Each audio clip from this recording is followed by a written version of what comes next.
हाँ तो my dear students welcome back. और देखिए डिफरेंशियल इक्वेशन के लास्ट पार्ट में हमने क्या देखा था। लास्ट पार्ट में हमने डिफरेंशियल इक्वेशन के ऑर्डर और उसकी डिग्री पर हमने फोकस किया था।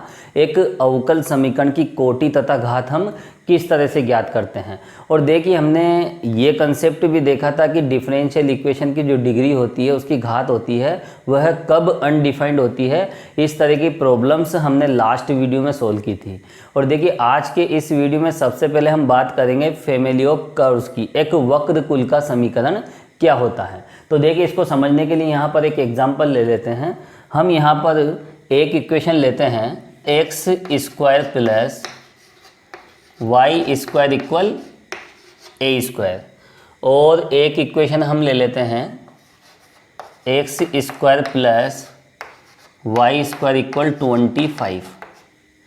अब देखिए यहाँ पर हम इन दोनों कर्व को हम यहाँ पर 2D प्लेन पे ड्रा करेंगे। तो देखिए दोनों ही वृत्त को रिप्रेजेंट करते हैं। और यहाँ पर यह ऐसा वृत्त है जिसकी रेडियस कितनी है 5 और सेंटर कितना है 0 0। तो देखिए 2D प्लेन पे इसका डायग्राम किस तरह का होगा, इस तरह से। तो देखिए यह इक्वेशन इस वृत्त को रिप्रेजेंट करती है।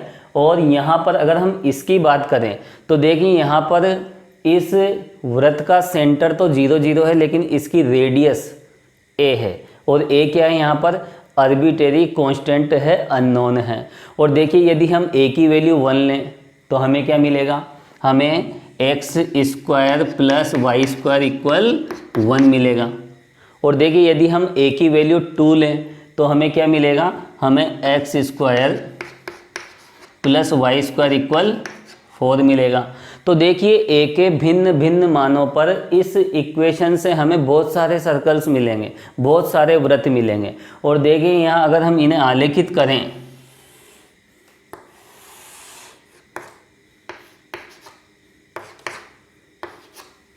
यदि हम a बराबर 1 लें तो देखिए हमें इकाई त्रिज्या का वृत्त मिलेगा। और a बराबर 2 लें तो हमें 2 रेडियस का वृत्त मिलेगा।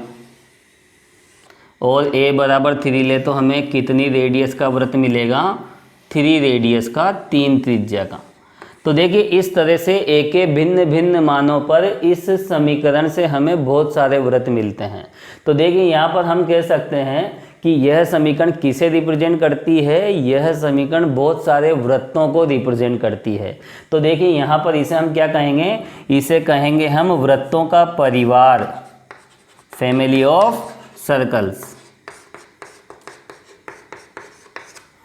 और देखिए यहाँ पर ये किसका इक्वेशन कहेंगे हम, इसे इक्वेशन ऑफ सर्कल, ये सर्कल का इक्वेशन है। तो देखिए यह वृत्त को रिप्रेजेंट करता है और यह वृत्तों के परिवार को। तो ये इक्वेशन किसका होगा, फैमिली ऑफ सर्कल्स। और इसी को हम कहते हैं फैमिली ऑफ कर्व्स। तो देखिए इस तरह का कोई सा भी इक्वेशन जिसमें स्वेच्छ अचर आ जाए, आर्बिट्रेरी कांस्टेंट आ जाए। यहाँ पर a क्या है, यहाँ पर a है आर्बिट्रेरी कांस्टेंट।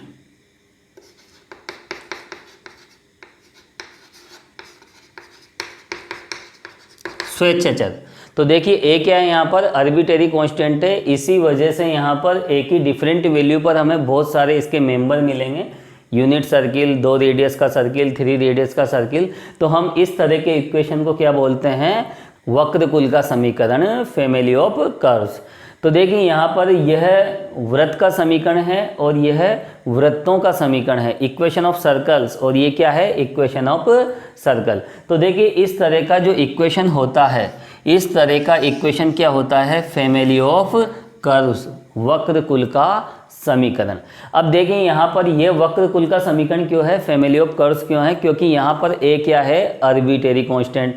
और देखिए अवकल समीकरण का जब हम सॉल्यूशन निकालते हैं, अवकल समीकरण का जब हल निकालते हैं तो वहाँ पर इंटीग्रेशन करना पड़ता है। और इंटीग्रेशन करने के कारण हमें इस तरह के क्या मिलते हैं, इंटीग्रल कांस्टेंट, आर्बिट्रेरी कांस्टेंट वहाँ पर मिलते हैं। तो देखिए अवकल समीकरण का जो हल होता है वह खुद एक वक्र कुल का समीकरण होता है, फैमिली ऑफ कर्व्स होता है। तो देखिए अवकल समीकरण के हल को हम क्या कह सकते हैं, वक्र कुल भी कह सकते हैं, फैमिली ऑफ कर्व्स भी कह सकते हैं।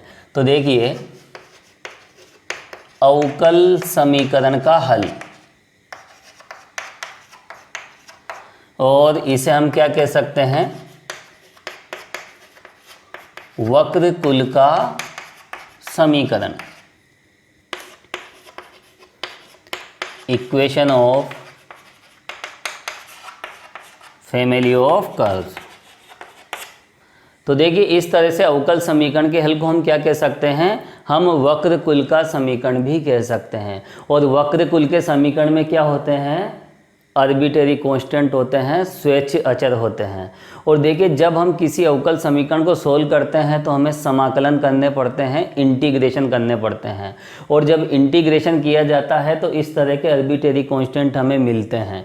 तो देखिए हम यूँ कह सकते हैं कि अवकल समीकरण का जो जनरल सॉल्यूशन होता है, व्यापक हल होता है, वही क्या होता है, वक्रकुल का समीकरण होता है।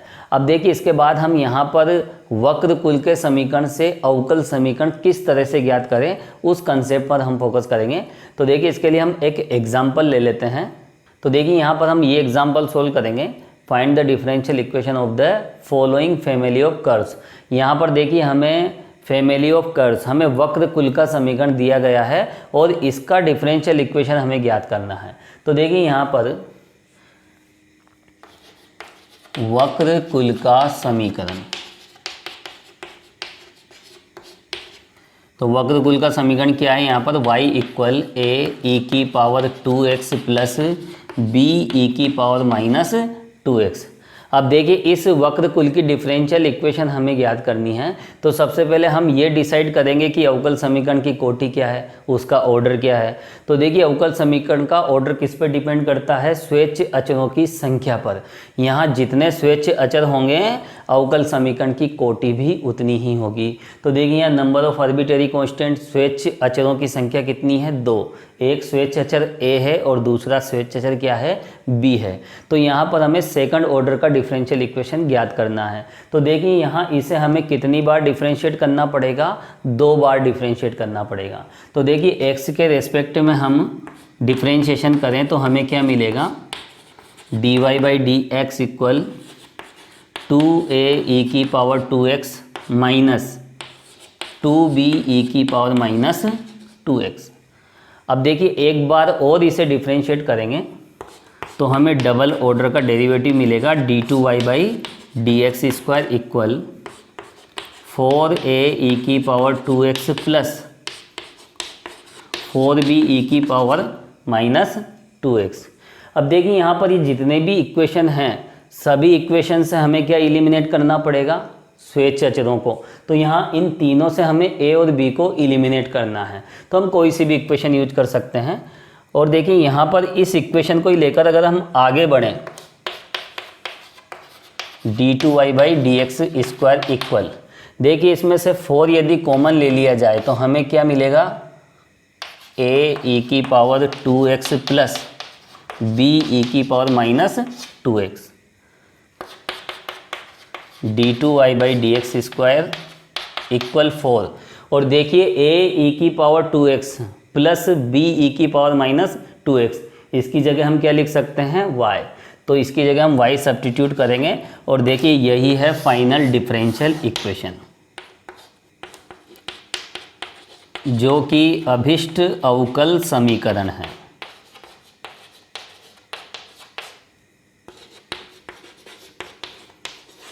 Which is required differential equation.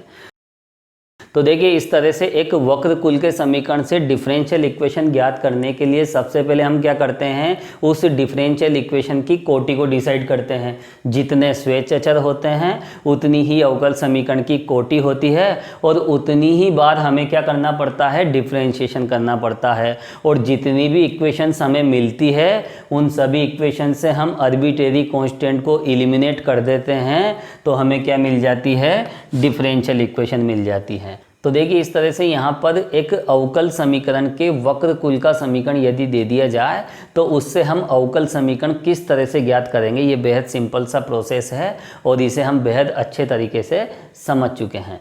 अब देखिए इसके बाद हम यहाँ बात करेंगे प्रथम कोटि और प्रथम घात की अवकल समीकरण, differential equation of first order and first degree. तो देखिए इसकी जो जनरल फॉर्म होती है,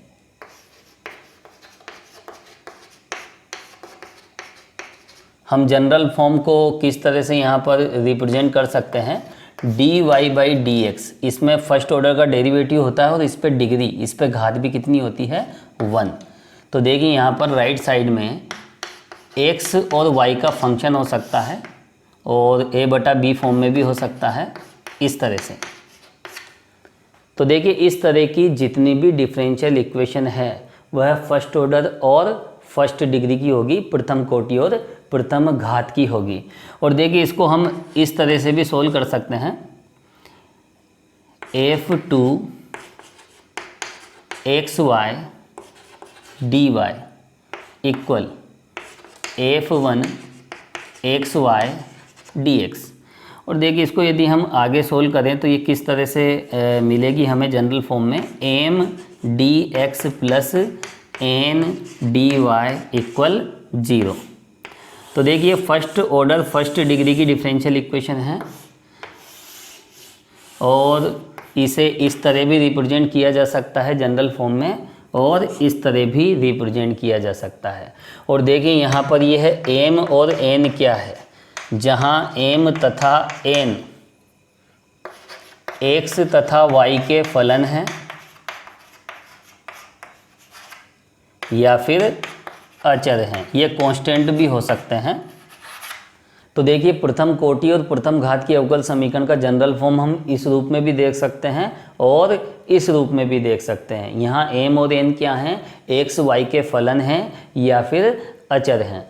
अब देखिए इसके बाद हम यहाँ पर बात करेंगे इस अवकल समीकरण के सॉल्यूशन की। एक प्रथम कोटि और प्रथम घात की अवकल समीकरण को हम किस तरह से सोल्व करें। तो देखिए इसके सॉल्यूशंस के कई मेथड हैं, तो चलो देखते हैं वो मेथड्स क्या होते हैं। तो देखिए प्रथम कोटि और प्रथम घात की अवकल समीकरण को सोल्व करने के कई मेथड हैं और देखिए पहला जो मेथड है वो है चरों का पृथक्करण, सेपरेशन ऑफ वेरिएबल्स। और देखिए दूसरा मेथड क्या है, प्रतिस्थापन के द्वारा चरों का पृथक्करण, separation of variables by substitutions. तो देखिए यहाँ पर इन दो मेथड का हम यूज करेंगे। पहला मेथड जब अप्लाई नहीं हो पाता, पहला मेथड जब फेल हो जाता है तो हम सेकंड मेथड का यूज करते हैं। और देखिए थर्ड मेथड कौन सा है, होमोजीनियस डिफरेंशियल इक्वेशन, समघात अवकल समीकरण। और इसके बाद देखेंगे हम प्रतिस्थापन के द्वारा समघात अवकल समीकरण, homogeneous differential equation by substitution. और देखिए इसके बाद हम फिफ्थ मेथड कौन सा देखेंगे, रेखिक अवकल समीकरण, लीनियर डिफरेंशियल इक्वेशन। और देखिए इसके बाद नेक्स्ट मेथड देखेंगे हम प्रतिस्थापन के द्वारा रेखिक अवकल समीकरण, linear differential equation by substitutions. और देखिए इस तरह की डिफरेंशियल इक्वेशन को हम बर्नौली अवकल समीकरण भी कहते हैं, बर्नौली डिफरेंशियल इक्वेशन भी कहते हैं। और देखिए इसके बाद हम नेक्स्ट मेथड देखेंगे एग्जैक्ट डिफरेंशियल इक्वेशन, यथार्थ अवकल समीकरण। और इसके बाद देखेंगे हम प्रतिस्थापन के द्वारा यथार्थ अवकल समीकरण, exact differential equation by substitutions. और देखिए इसके बाद हम देखेंगे निरीक्षण द्वारा हल, सॉल्यूशन बाय इंस्पेक्शन। तो देखिए यहाँ पर फर्स्ट ऑर्डर फर्स्ट डिग्री की डिफरेंशियल इक्वेशन को सोल्व करने के कई तरीके हैं। हम सबसे पहले कोई भी जब डिफरेंशियल इक्वेशन हम सोल्व करेंगे तो सबसे पहले हम मेथड फर्स्ट का यूज करेंगे। जब मेथड फर्स्ट फेल हो जाए, फर्स्ट मेथड से डिफरेंशियल इक्वेशन सोल्व नहीं हो पा रही है, तो हम किस पे जाएंगे, हम सेकंड मेथड पे जाएंगे। तो देखिए यहाँ पर हम इस तरह से सीक्वेंसली आगे बढ़ेंगे। फर्स्ट मेथड फेल है तो हम सेकंड मेथड पे आएंगे और सेकंड मेथड से भी डिफरेंशियल इक्वेशन सोल्व नहीं हो पा रही है तो थर्ड मेथड पे आएंगे। और इस तरह से इसके बाद हम फोर्थ फिफ्थ, तो कहीं ना कहीं डिफरेंशियल इक्वेशन जरूर सोल्व होगी। तो देखिए फर्स्ट ऑर्डर और फर्स्ट डिग्री की डिफरेंशियल इक्वेशन को सोल्व करने के लिए हम ये मेथड लेंगे, चरों का पृथक्करण हम करेंगे। यदि चरों का पृथक्करण नहीं होता है तो हम प्रतिस्थापन के द्वारा चरों का पृथक्करण करने का प्रयास करेंगे। और प्रतिस्थापन के द्वारा भी यदि चरों का पृथक्करण नहीं होता तो हम देखेंगे कि अवकल समीकरण समघात है या नहीं।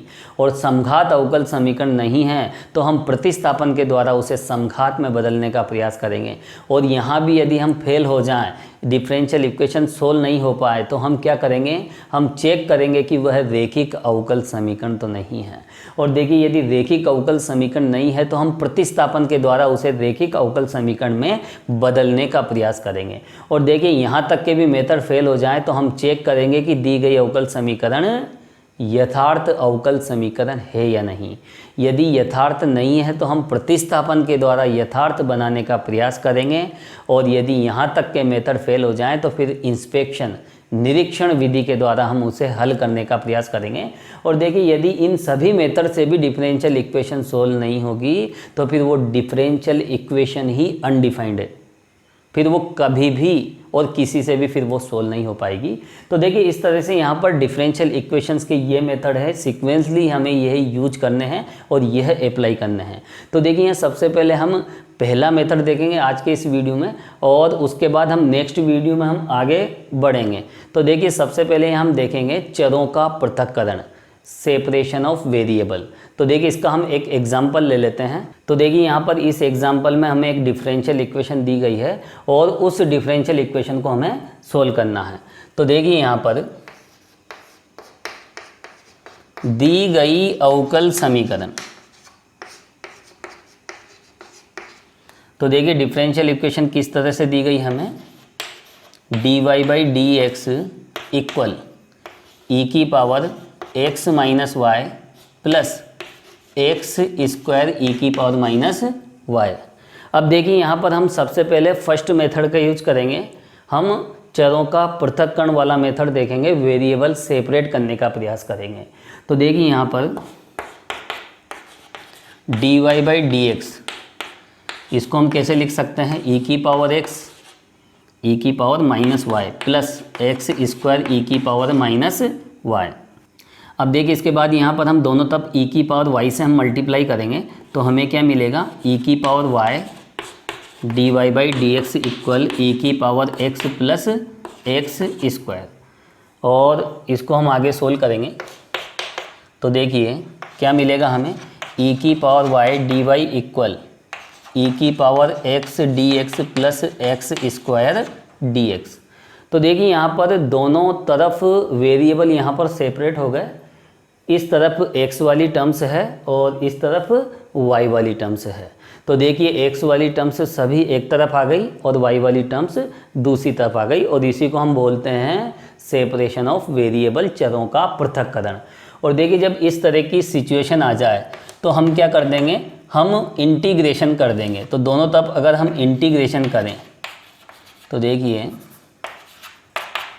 Integrate x d x plus integration x square dx।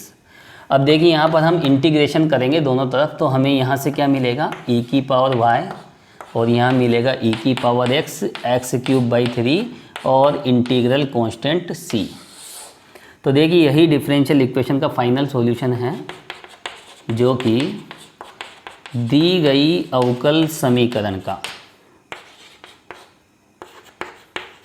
क्या है, अभिष्ट हल है, रिक्वायर्ड सॉल्यूशन है। तो देखिए यही डिफरेंशियल इक्वेशन का रिक्वायर्ड सॉल्यूशन है और यही हमें ज्ञात करना था। अब देखिए इसके बाद हम एक एग्जांपल और देखते हैं।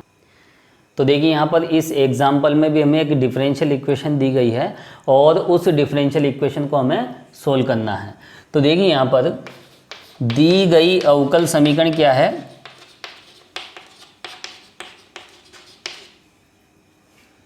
e की पावर y प्लस 1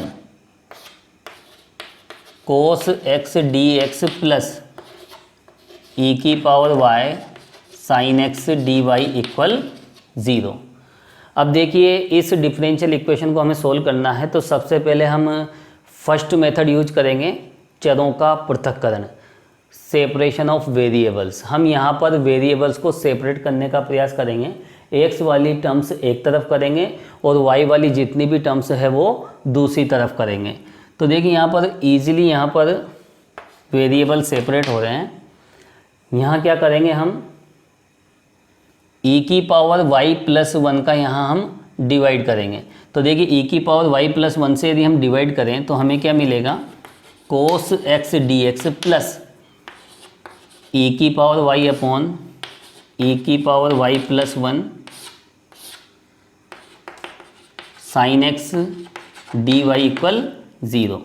अब देखिए यहाँ पर हम क्या करेंगे, इस y वाली टर्म्स में ये x वाली टर्म भी आ रही है, तो इसे हम यहाँ से हटाएंगे। इसके लिए हम क्या करेंगे, हम साइन x का डिवाइड करेंगे।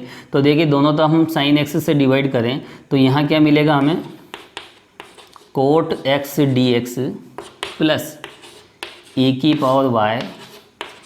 Power y plus 1 dy equal 0। अब देखिए यहाँ पर इस डिफरेंशियल इक्वेशन में x की जितनी भी टर्म्स थी वो एक साथ आ गई और y की टर्म्स भी एक साथ आ गई, और इसी को कहते हैं हम सेपरेशन ऑफ वेरिएबल्स, चरों का पृथक्करण। तो देखिए यहाँ पर इस डिफरेंशियल इक्वेशन में चर पृथक हो गए हैं, वेरिएबल सेपरेट हो गए हैं। अब हम इसका इंटीग्रेशन करेंगे और इंटीग्रेशन करने पर हमें इस डिफरेंशियल इक्वेशन का सॉल्यूशन मिल जाएगा। तो देखिए यहाँ पर क्या करेंगे, समाकलन करने पर ऑन इंटीग्रेट, तो हमें क्या मिलेगा, integration cot x dx plus integration e की पावर y अपॉन e की पावर y प्लस 1 dy। और देखिए राइट साइड में क्या है, 0, और उसका इंटीग्रेशन कितना हो जाएगा, कोई कांस्टेंट c। अब देखिए यहाँ पर इस कोट x का इंटीग्रेशन यदि हम करें तो क्या मिलेगा हमें, log साइन x। और देखिए इसका डिफ्रेंशिएशन ऊपर की ओर है तो इसका इंटीग्रेशन डायरेक्ट हो जाएगा log e की पावर y प्लस 1। अब देखिए यहाँ पर दो टर्म तो log फंक्शन की फॉर्म में है, तो यहाँ ये आर्बिट्रेरी कांस्टेंट भी हम क्या मान लेते हैं, log की फॉर्म में, log k ले लेते हैं। तो यहाँ पर c किसके इक्वल है, log k के इक्वल। यहाँ हम मेंशन भी कर देंगे जहाँ c इक्वल log k। अब देखिए यहाँ पर हम इसे सोल्व करें तो लेफ्ट में क्या मिलेगा, log प्रॉपर्टी यदि हम यूज करें, log साइन x e की power y plus 1 equal log k। दोनों तरफ से log रिमूव करें तो हमें क्या मिलेगा, साइन x e की power y plus 1 equal k। और देखिए यही डिफरेंशियल इक्वेशन का सॉल्यूशन है, इसे हम और भी हम सोल्व कर सकते हैं, e की power y plus 1 equal k cosec x।